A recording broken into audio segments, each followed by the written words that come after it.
morning. This is Anna Patterson with the North Carolina Housing Coalition. Thanks for joining us this morning for our housing call. And without further ado, I will turn it over to our Director of Housing Policy, Stephanie Watkins Cruz. Good morning, everyone. I hope you all are having a great week so far, and I hope you are staying warm. Going to go ahead and kick it off with three top things this morning. First is federal budget. Looks like a shutdown might be possible this week. Second is an update on some housing advocacy happening around the public charge rule for the Fair Housing Act and the newest changes to that. And then the third is that the Renew North Carolina Single Family Housing Program deadline is this Friday, January 31st. Before we dive into the federal updates, going to go ahead and just remind folks of something we kicked off the year with. We know that usually the new year is a time to dream about what could be different. And I don't know about y'all, but that is something that has been getting me through what seems like has been a long first few weeks of 2026. In addition to that, 2025 was a rough year for a lot of us who do this work, no matter where in the ecosystem you're at. And there's still a lot of uncertainty and disruption as we continue to go into 2026. But we want to know about your plans and your dreams and how you are hoping to make an impact in your communities this year, in your field this year.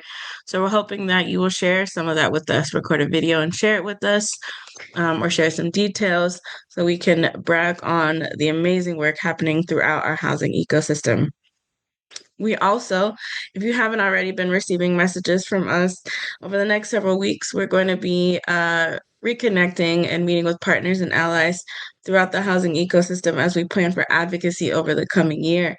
If you'd like to check in, go ahead and contact us at info@nchousing.org, or go ahead and keep an eye out for communication from our team.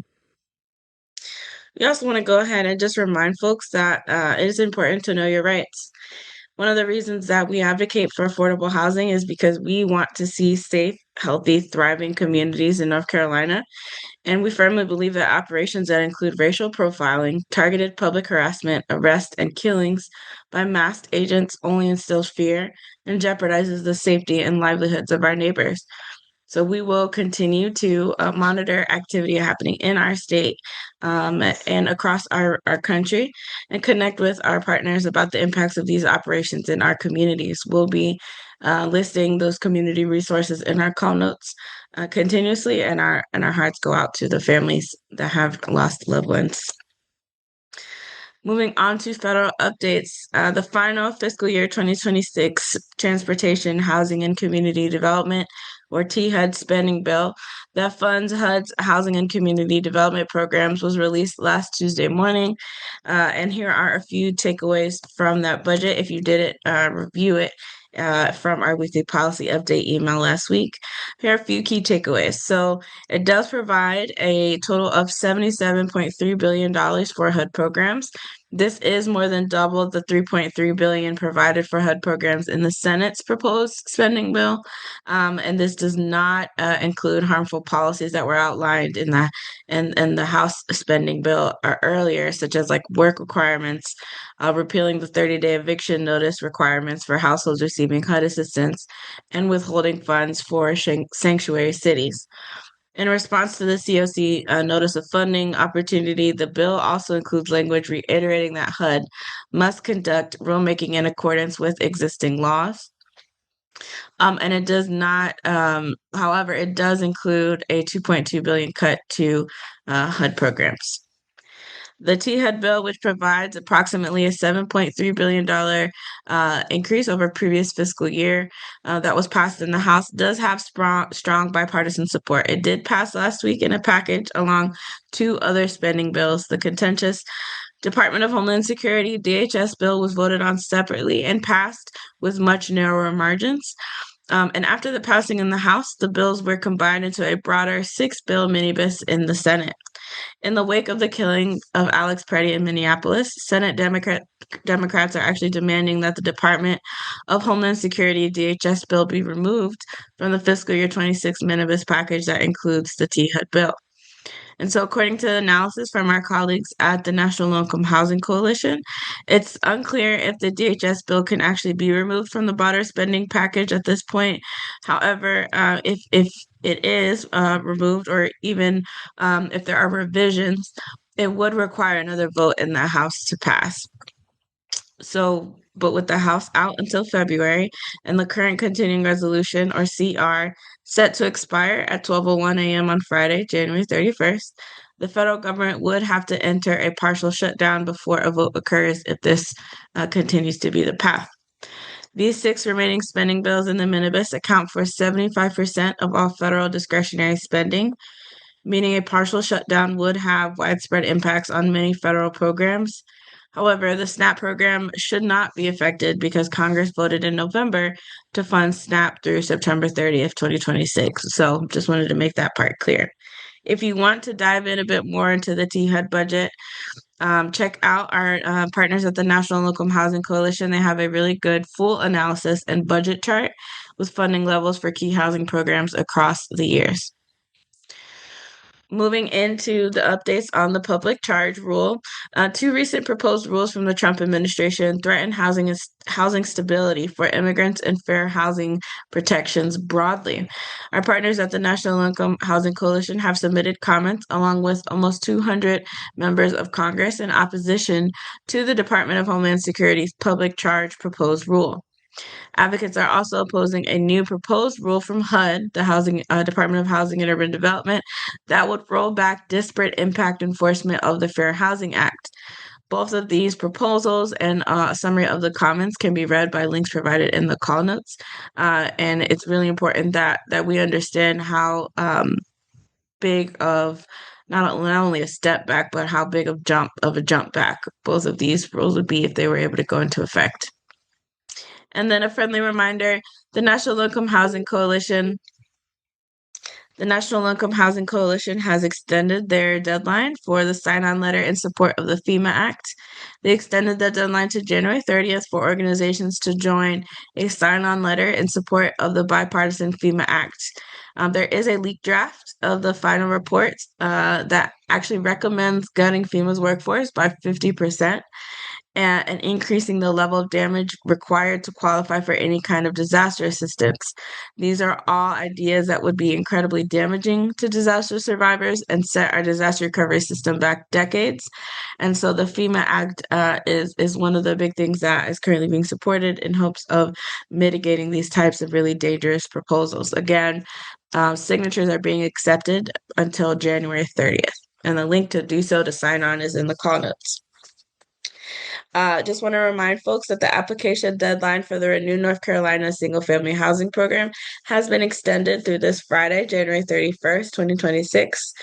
Homeowners who have already received Helene-related assistance from FEMA or a home insurance policy can still apply to the Renew NC Single Family Housing Program.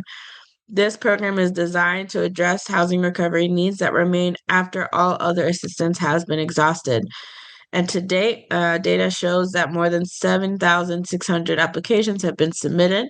And if you'd like to learn about how to apply or more information, we'll include a link in the call notes for you as well. Moving on to reports, events, and resources, there are several things that we want to lift up for you. One of the first few things, there is going to be a 2026 federal housing policy preview report released by the Turner Center for Housing Innovation. So we have that at the top of that reports list. There's also a really interesting report by the Center on Budget and Policy Priorities looking at how states could pursue new revenue options to expand access and prevent cuts to affordable housing and homelessness solutions. And there's also another piece from the Joint Center for Housing Studies of Harvard University looking at what has changed for the worst case housing needs for renters, but how even though some of those worst case housing needs have gone down, the need and the demand has still remained high. There is another resource by Housing Not Handcuffs titled ICE Raid Resources for Shelter and Service Providers. And then the Urban Institute is highlighting the proposed cuts and how they support how supports for youth and young adults experiencing homelessness threaten an already weakened system of vital services. Moving on to events and other things we hope that you all would choose to participate in. We want to lift up one from the Carolina Across 100 initiative out of the School of Government on January 28th, so tomorrow from 12 to 1 p.m. You are able to join for a free public webinar, which is going to be focused on steps that local governments can take to successfully engage affordable housing developers. The Development Finance Initiative at the UNC School of Government will discuss the importance of communicating a clear vision for the preferred development, outline the steps that the public partner can take in order to lay the groundwork for a successful partnership, and then we'll also touch on the different types of housing developers and how to assess whether a developer's expertise aligns with your community's goals. And there will be time for audience Q&A. I highly recommend you all reaching out, you all participating in this webinar. I know DFI is where I've gotten a lot of my training, and it is a perfect time for this type of conversation of understanding how public and private partnerships can happen, especially for affordable housing. Another event that we want to lift up is that the Governor's Advisory Committee on Western North Carolina will be meeting on Monday, February 9th from 10 a.m. to 12 p.m. There is a public registration link, and then there will be another two notes in the event section that you'll see highlighting two national conferences that we usually have presence at: the Just Economy Conference that's happening in April, and the National Income Housing Coalition's Policy Forum that's happening in March, both again in DC. And so we'll link those in the call notes for you, and make sure that if you decide that you're going to go or you are able to go, make sure you say hi, because we will have presence there. And with that, I hope you all have a wonderful rest of your day. Stay warm. It's still frigid outside, and we will talk to you next time.